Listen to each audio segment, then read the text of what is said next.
6장 마지막입니다. 누구도 피해갈 수 없는 재앙, 심판, 이런 말씀으로 말씀을 전하도록 하겠습니다. 지난주까지 우리가 7개의 인재앙이죠. 6장부터 7개의 인재앙, 나팔재앙, 접시재앙 뭐 이렇게 나가는데 7개의 재앙 중에서 5째 인의 재앙까지 이제 우리가 살펴봤어요. 처음 4개의 인재앙은 말과 말탄자들이 나타나죠. 그리고 5번째 인의 재앙은 죄 없이 무죄하게 죽임을 당한 하나님의 백성들의 피해에 대한 보응이 잠시 유보되는 것에 대해서 관한 내용이었습니다. 그리고 이어서 오늘 6번째 인의 재앙이 이제 그 내용이 나와요. 이 6번째 인에 대한 재앙은 처음 4가지 인 재앙과는 달리 그 규모와 강도가 굉장히 그 범위가 엄청나게 강력하고 포괄적입니다. 처음 4가지 인의 재앙의 영향력은 지구의 4분의 1 정도의 영향력으로 묘사됐어요. 그리고 간접적인 수단에 의해서 재앙의 고통이 가해지고 있었습니다. 그러나 6번째 인의 재앙은 전체적이지는 않더라도 사람들의 시각에, 그러니까 사람들이 눈에 보기에 어떻게 느껴지냐면 굉장히 압도적인 느낌을 받게 돼요. 그러니까 그만큼 강력한 재앙의 영향력을 주님께서 말씀해 주고 있는 것이죠. 특별히 하늘의 해, 또 달, 이런 천체들, 그리고 움직이지 않을 것 같은 거대한 산들, 섬들, 이런 것들이 옮겨지는 모습을 이제 묘사를 하고 있어요. 이게 뭐냐면 굉장히 그만큼 영향력이 강하고 또 굉장히 직접적인 수단에 의해서 극심한 어떤 심판의 재앙의 고통이 가해지는 모습들을 이제 나타내고 있습니다. 이제 보면 첫 번째로 보면 큰 지진이 난다 이렇게 말씀하고 있어요. 12절에 보면 내가 보니 6째 인을 떼실 때 큰 지진이 나며 이렇게 얘기하고 있어요. 여러분, 지진은 성경에 보면 대체적으로 하나님의 징벌이나 징계 그리고 심판을 경고하는 모양새로 나타납니다. 에스겔서 38장 19절에 보면 내가 질투와 맹렬한 노염으로 말하였거니와 그날에 큰 지진이 이스라엘 땅에 일어나며 이렇게 말씀을 하고 있어요. 그러니까 지진은 하나님의 분노의 표현으로 사용되고 있는, 묘사되고 있는 것들이 이제 것 중에 하나가 지진입니다. 이제 또 그렇다고 해서 어느 지역에 지진이 나서 그 지역이 큰 죄를 지어가지고 하나님의 징벌을 받았다, 뭐 이런 식으로 여러분 맨날 그거를 표현하면 안 돼요. 그렇게 생각을 하면 안 됩니다. 그 지진을 그렇게 표현했다는 거예요. 또 왜 그랬냐? 여러분, 왜 그랬을까요? 땅은 사람에게 어떤 존재예요? 지금 땅, 해, 달, 이거는 뭐냐면 사람의 생존과 직결되는 것들이에요. 그러니까 한두 명이 아니라 모든 인류의 생존에 직결되는 겁니다. 그거를 이제 부수시는 거예요, 하나님께서. 여러분, 땅은 사람에게 어떤 존재예요? 자, 땅에서 먹을 것을 수확해서 얻죠. 또 어때요? 땅에 집을 짓고 삽니다. 땅 한 평 갖고 사는 것이 사람들이 살아가는 데 있어서 뭐예요? 가장 대표적인 열망 중에 하나죠. 내가 살아가면서 땅 한 평, 몇 평 된 조그만 집이라도 갖자. 이 부동산의 소유욕, 이런 당연한 겁니다. 이걸 뭐라 그러면 안 돼요. 이렇게 땅을 기반으로 살아가는 사람들이 우리 인간이에요. 그런데 그 땅이 갈라지고 움직이고 인간을 집어삼킨단 말이죠. 그러니까 내가 땅에 편안하게 있어야 되는데 편안하게 있고 의지해야 되는 땅이 나를 집어삼키는 거예요. 이거 엄청난 충격으로 다가오는 거죠. 그래서 아무리 내가 이 땅에서 안전하고 견고해 보이는 것이라도 그것은 여러분들의 인생을 맡길 만한 것이 못 되고 내 영혼의 생명을 안전하게 보호할 수 있는 것이 이 땅에서는 아무것도 없음을 주님께서는 여기서 또한 말씀해 주고 있는 거예요.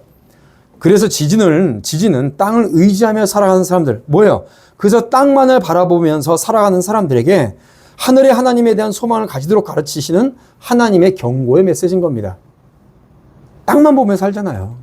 하늘을 안 봐요, 사람들은. 하늘을 안 본다는 얘기는 뭐예요? 나의 창조주 하나님을 안 보는 거예요.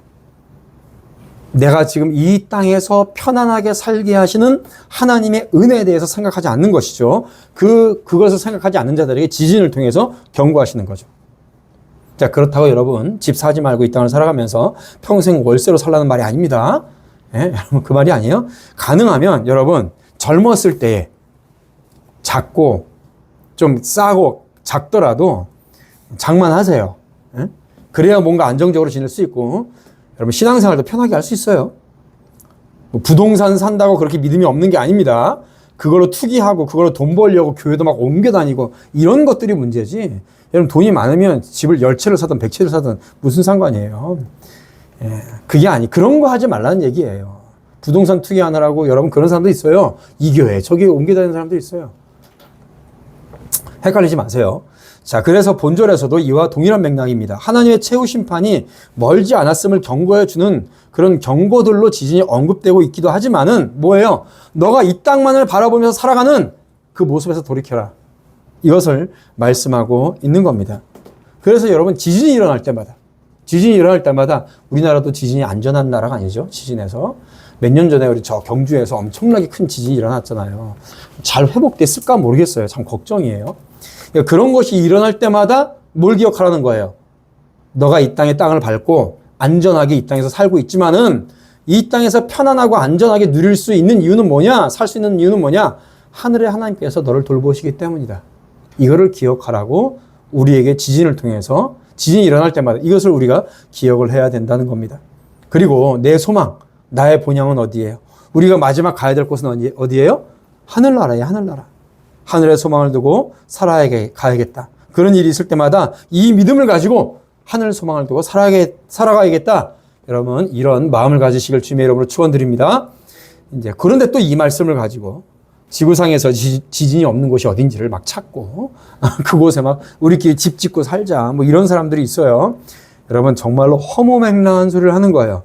마치 그런 거 있잖아요. 그런 말을 하는 사람들이 얘기를 들으면 꼭 개연성 없는 막장 드라마의 그 스토리를 보는 그런 느낌이에요. 그런 거에 귀 기울일 필요가 없습니다. 지진은 그런 의미다. 자, 두 번째로 자연 만물의 질서가 무너져요. 자연 만물의 질서가 무너져요. 자, 12절 하반절에 보면 해가 검은 털로 짠 상복같이 검어지고 달은 온통 피같이 되며 달이 피 색깔로 빨갛게 되는 거예요. 자, 13절 읽어봅시다. 13절, 14절 시작. 하늘의 별들이 무화과 나무가 태풍에 흔들려 설익은 열매가 떨어지는 것 같이 땅에 떨어지며 하늘은 두루마리가 말리는 것 같이 떠나가고 각 산과 섬이 제자리에서 옮겨지매. 자, 뭐예요? 여러분, 이런 비슷한 말씀이요, 구약에도 곳곳에 있어요. 그러니까 늘 말씀드리는 것처럼 신약 성경을 쓴 사도들은요, 신약의 저자들은 구약의 말씀을 기반으로 해서 쓰고 있어요. 자, 제가 읽어드릴게요. 요한일서 2장 10절에는요, 그 앞에서 땅이 진동하며 하늘이 떨며 해와 달이 캄캄하며 별들이 빛을 거두도다.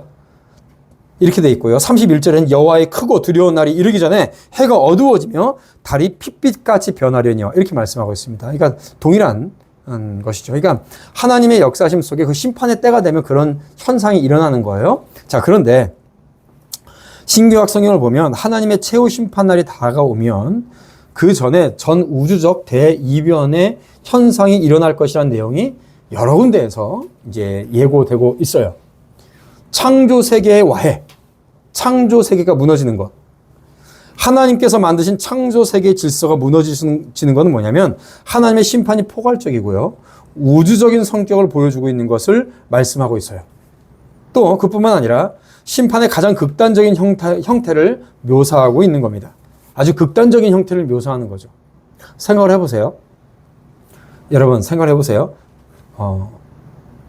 출애굽할 때에 애굽의 10가지 재앙이 임했죠. 그렇죠? 그거하고 똑같지 않아요? 하늘이 검어지고, 그죠? 태양이 없어지고, 갑자기 불의 우박이 떨어지고, 이런 것들은 하나님께서 그 땅에 재앙을 내리시는, 심판을 내리시는 것을 묘사하고 있는 거예요. 특별히 해, 달, 별은 하나님의 창조 세계에 있어서 핵심적인 위치를 차지하고 있습니다. 그리고 사람들이, 우리가 인류가 살아가는 데 있어서 가장 핵심적인 요소가 뭐냐면 해, 달, 별이에요. 그런데 해, 달, 별에 문제가 생겼다는 것은 뭐냐면 하나님께서 이끄신 종말의 심판이 얼마나 사람들에게 심각하게 작용할 것인지를 드러내는 표현입니다. 보세요. 자, 해, 달, 별 어때요? 천체들의 위치에 따라서 날짜를 만들었어요. 그렇죠? 천체들의 위치에 따라서 날짜를 만들었고 농사를 지었습니다. 그걸 보고 시간을 만들었어요.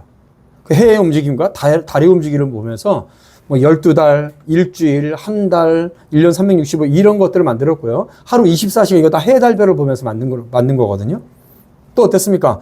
먼 곳을 항해하는 항해술도 바로 이 천체의 모습을 관찰하면서 발전을 했어요.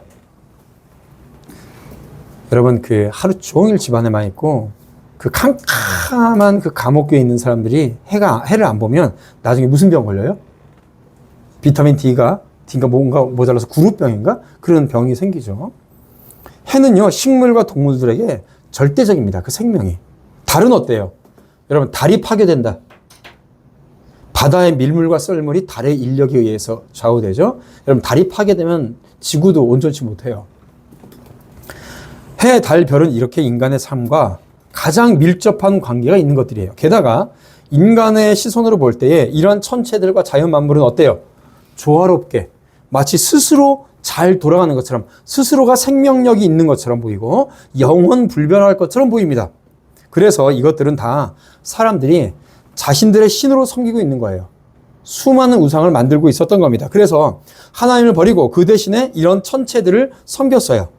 그런데 영원할 것 같았던 그 하늘의 천체들이 순식간에 이변이 생기고 우주의 질서가 한순간에 파괴되는 것을 보면서 얼마나 사람들은 두려울까요? 그렇죠? 자신들이 마음에 품고 있던 신이 순식간에 무너져요. 13절에 보면 천체의 별들이 떨어지는 것이 마치 어떤 모양으로 떨어져요? 바람이 불면 나무가 꺾이고 설익은 이 열매들이 뚝뚝 떨어지잖아요? 그런 것처럼 해가 떨어진다는 거예요, 별이. 그렇게 비유를 하고 있습니다. 그리고 또 14절에 보면 산들과 섬들도 그 자리에서 이동한대요. 여러분, 산 어때요? 산. 예레미야 4장 24절에 보면 내가 산들을 본 적 다 진동하며 작은 산들도 요동하며 이렇게 말씀을 하고 있어요. 사람들이 보기에 영구히 움직이지 않을 것 같은 대자연의 웅장한 모습을 갖고 있는 게 산이잖아요. 그러면서 여러분 혹시 등산 좋아하십니까? 안 좋아하세요? 네, 등산을 그럼 한번 가야겠구나. 네, 안 좋아하는 거라. 산에 올라가서 딱 보면요, 그 어떤 자연의 웅대함, 이런 것들을 사람이 느낀단 말이죠. 근데 그 산이 순식간에 없어져요.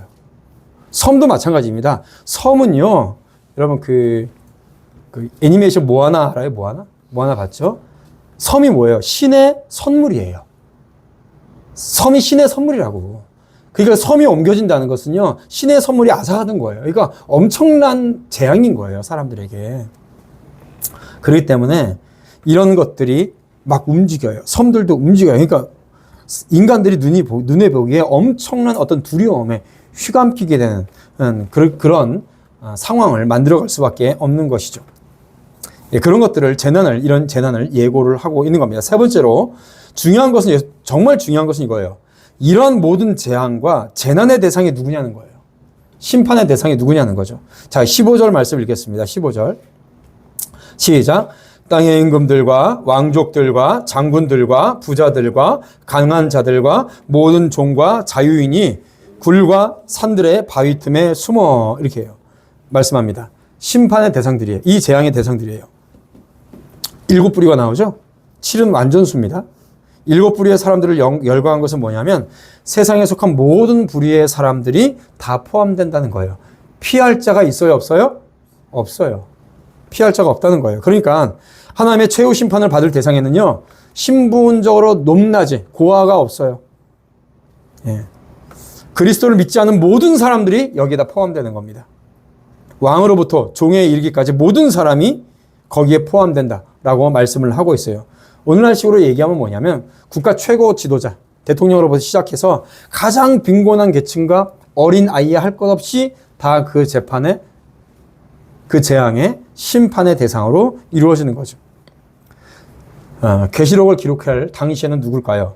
로마의 최고 통치자인 시저부터 시작해서, 그죠? 그 시저를 숭배하며 살아가는 모든 계층의 사람들이 그 심판의 대상일 겁니다.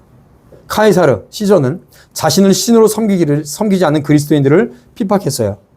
종교적으로 탄압했고요. 언론적으로 탄압했고요. 그들에게 경제권을 뺏었어요. 거짓말로 사람들을 선동해서 우리 기독교인들을 핍박했습니다. 그렇죠? 로마는 기독교인들이 불태웠다.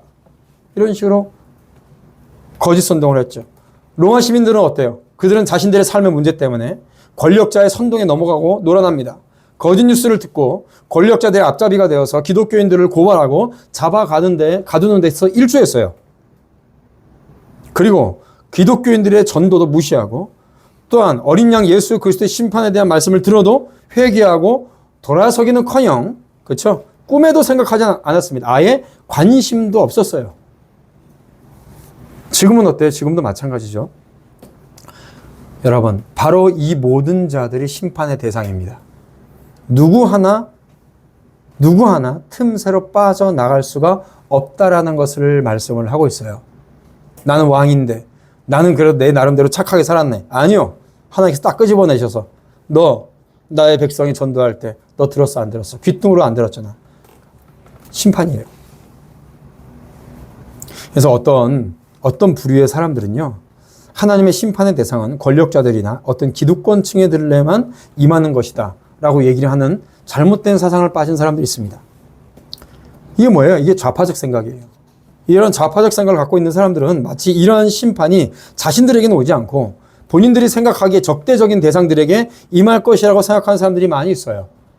그럼 성경을 얘기를 하더라도 여성이 아니라 남성이 어쩌고 저쩌고 우리 같은 어려운 자들이 가난한 자들이 아니라 부자들이 이런 식으로 얘기한다고 이런 식으로 얘기합니다. 그러나 하나님의 심판은요 철저하게 잘 들으세요. 자신의 죄를 회개하지 않고 믿음으로 하나님께 나오지 않는 자는 그 사람의 신분 고하를 막론하고 여성이든 남성이든 멀쩡한 사람이든 장애인이든 부자든 가난한 사람이든 상관없이 하나님의 심판은 그 사람에게 임합니다. 어떤 사람에게? 회개하지 않는 자에게. 회개하지 않는 자가 심판의 대상이에요. 여러분, 종이라고 해서 가난하다고 해서 자동적으로 하나님을 잘 믿는 게 아니에요. 가난하고 마음이 여리니까 그 사람에게 위로의 하나님께서 하나님의 복음이 전해지면 믿겠지. 택도 없는 소리입니다. 부유하고 똑똑한 사람들 자신이 이루고 가진 것 때문에 교만하고 자족하기에 문제가 있어요. 안 믿어요. 가난한 자도 마찬가지입니다. 자신이 가지지 못한 것에 대한 원한과 탐심이 가득해요. 가난한 자는 가난한 자들의 탐욕이 있어요. 그러니까 하나님을 믿지 않아요. 가난한 사람 중에 가지지 못한 사람들 중에 더 교만하고 하나님을 두려워하지 않는 자들이 더 많을 수도 있습니다. 이런 자들에게는 그날은 재난의 날이 될 거예요. 앞서 말씀드린 모든 부류의 사람들은 이 땅에 속한 사람들입니다. 이 사람들은 모두 이 땅이 다 전부라고 생각하는 거예요. 땅만 보고 살아가는 사람이에요. 하늘의 해만 보고 살아가는 사람들이에요. 땅을 주고 해를 주시는 그 하나님을 바라보지 않았어요. 땅에 집착해서 땅의 것을 추구하는 사람들입니다. 하나님을 섬기는 자들, 하나님의 복음을 전하던 우리 기독교인들을 우습게 여기고 복음을 듣기를 거부하던 자들이에요. 그러므로 하나님 앞에 나가는 자는요, 불쌍하고 소외된 사람이 아닙니다. 돈이 많은 부자나 권력자도 아니에요. 누가 하나님 앞에 나갈 수 있는 사람이에요? 철저하게 자신이 죄인임을 인정하고 그 죄를 주의 십자가 앞에 쏟아놓는 사람이 하나님 앞에 설 수 있는 자고 그 사람의 심판을 피해가는 사람입니다. 할렐루야. 그래서 누가복음 5장 32절에 우리 주님께서 뭐라고 말씀하세요? 내가 의인을 부르러 온 것이 아니요 죄인을 불러 회개시키려 왔노라 하신 말씀이 바로 이 말씀입니다. 그러니까 회개해야 돼요. 한 번만 회개하는 것이 아니라 우리의 삶이 회개가 되어야 될 줄로 믿습니다. 여러분들의 삶이 늘 회개하는 삶이 되시기를 축복합니다. 그래야 여러분들이 하나님 앞에 바른 믿음 가운데 살아가요. 잘나고 뭐 좀 잘하고 아니에요. 그게 하나님 앞에 영광이 되는지 정말로 내가 구원의 길을 가고 있는지를 늘 봐야 됩니다. 그런데 사람들은 어때요? 자신의 죄를 돌아보지 않아요. 여러분, 사람이 얼마나 간악하고 악하냐면 죽기 직전인데도 가서 예수 믿으세요 하면 안 믿어요. 그때라도 믿으면 다행인데 자신의 죄를 돌아보지 않고요. 회개하지 않은 사람은요. 심판이 눈앞에 찾아와도요. 죽기 직전에서 숨이 꼴딱꼴딱 넘어가는 그 순간에도 절대 예수 안 믿어요. 예수는 안 믿어요. 절대 돌이키지 않습니다. 그러니까 전도도요. 젊었을 때 하시고요. 예수도 젊었을 때 믿으시고요. 내가 나이 들어서 죽을 때 돼서 믿으면 되지. 그거요. 불가능한 짓이에요. 불가능한 짓. 교만해서 하는 소리입니다. 여전히 사람들은 인간적인 방법을 찾고 자신의 힘을 의지해요. 그래서 스스로 심판을 더욱더 자초합니다. 어느 정도로 자초하냐면 네 번째, 이 마지막이 정말 심각한데요. 자, 16절을 읽읍시다. 16절. 15절에는 보세요. 굴과 산들의 바위 틈에 숨었죠. 숨었는데 한 단계 더 나가요. 16절 시작. 산들과 바위에게 말하되 우리 위에 떨어져 보좌에 앉으신 이의 얼굴에서와 그 어린 양의 진노에서 우리를 가리라. 아멘. 여러분 이게 무슨 말일까요? 타락한 인간들이 얼마나 어리석은지 모릅니다. 당장 죽게 생겼는데 절대로 하나님께 무릎 꿇지 않아요. 잘못했다는 말 한마디 하지 않습니다. 이사야 2장 19절에도 이 본절과 같은 내용을 말씀하고 있는데요. 사람들이 암열과 토굴로 들어가서 여호와께서 땅을 진동시키고 일어나실 때에 그의 위엄과 그의 광대하심의 영광을 피할 것이라. 근데 피하는 것뿐만이 아니에요. 죄인들은 하나님의 얼굴을 피하고 진리의 빛을 피해서 은밀한 곳에 자신의 몸을 숨기면 된다라고 생각해요. 그런데 안 되거든요. 안 돼요. 시편 139편에 보면 내가 주의 신을 떠나 어디로 가며 주의 앞에서 어디로 피하리이까? 내가 하늘에 올라갈지라도 거기서 계시며 음부에 내 자리를 펼지라도 거기 계시나이다. 여러분 하나님의 얼굴을 피하고 하나님의 눈을 피해서 숨을 곳은 어디에도 없습니다. 그러니까 어떤 식으로 얘기하냐? 16절 산들과 바위에게 말하되 우리 위에 떨어져 보좌에 앉으신 이 얼굴에서와 그 어린 양의 진노에서 우리를 가리라. 이게 뭔지 알아요? 불신자들은요. 하나님의 무시무시한 심판의 권능을 보고 무서워서 너무 두려워서 처음에는 굴과 산의 바위 틈에 숨었습니다. 그게 15절이에요. 자, 그런데 숨어서도 도저히 자신들이 더 이상 숨어 있을 수 없다는 것을 알게 되는 거예요. 하나님의 심판을 피할 수가 없다는 것을 알게 된 거예요. 그래서 이들이 하는 짓이 뭐냐? 하나님의 진노의 손길에 빠지는 것보다 차라리 먼저 죽는 게 낫겠다. 이 얘기를 하는 거예요. 먼저 내가 죽어버려야지. 이 얘기입니다. 그래서 산과 바위에게 자신을 죽여달라는 거. 뭐예요? 자신을 깔아뭉개서 죽여달라는 거예요. 그렇게 죽는 것이 하나님의 진노를 받는 것보다 한결 낫겠다. 이겁니다. 얼마나 어리석어요. 얼마나 어리석어요. 그렇게 죽으면 끝난다라고 생각하는 거죠. 그러나 끝이 아닙니다. 더 큰 심판이 그들 앞에 놓여 있다는 것을 전혀 상상도 못하고 있어요. 그러니까 여러분 평소에 말씀 듣지 않고요. 예수 믿으라고 그렇게 말해도요. 듣지 않고요. 회개하고 돌이키라고 해도 안 들으면서 진리에 떠나 있는데 그런 사람들에게 그런 지혜가 있겠어요? 그렇죠? 회개할 만한 성숙한 심령이 있겠냐고요? 없어요. 그러니까 그때라도 주님 제가 제 죄를 용서하십시오. 제가 주인입니다. 나를 살려주십시오. 저 앞에 무릎 꿇고 회개하면 구원받을 수 있는 뭐라도 생기겠죠. 그런데 두려워서 지금 굴과 온 천지가 난리예요. 이제 죽게 생겼어요. 그럼에도 불구하고 하나님 앞에 나와서 회개하지 않는 거예요. 그러면서 한단 말이 그냥 빨리 죽는 게 낫겠다. 이거죠. 얼마나 어리석어요. 마지막 심판대가 되어서야 그들은 이 세상에 아무것도 아니라는 사실을 그때서야 알아요. 깨닫는 것도 아니에요. 그냥 알아요. 뭐 눈에 보고. 자신의 삶이 영원한 줄 알겠죠. 자신의 권력이 영원한 줄 알았겠죠. 자신의 젊음이 영원한 줄 알았을 겁니다. 그러나 그들은 영원을 위해서는 정말로 영원한 삶을 위해서는 아무런 준비가 되어 있지 않아요. 우리 젊은 학생들도 어린 학생들도 많은데 여러분들이 영원히 10대가 아니에요. 금방 나이 들고 성장해서 여러분들 인생을 스스로 책임져야 되는 성인이 돼야 됩니다. 지금도 그걸 여러분들이 준비하지 않으면 나이 들어도 헛수고예요. 그냥 나이만 든 거예요. 무엇보다도 영원한 삶을 준비하시기를 축복합니다. 그렇게 돼야 돼요. 여러분 심판을 피하고 영원한 생명을 누리려면 어떻게 돼요? 그 재앙들이 지나가고 견고한 믿음으로 굳게 서 있으려면 어떻게 돼요?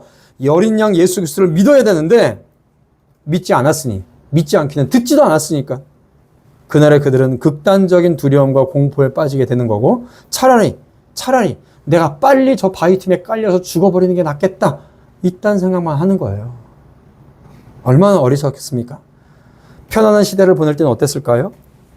이 세상에서 편안하고 풍요롭고 이 땅이 정상적으로 돌아갈 때에는 어땠을까요? 아직 젊고 힘이 있고 뭐든지 할 수 있다고 착각할 때는 어땠을까요? 돈이 있어요. 권력도 있어요. 어땠을까요?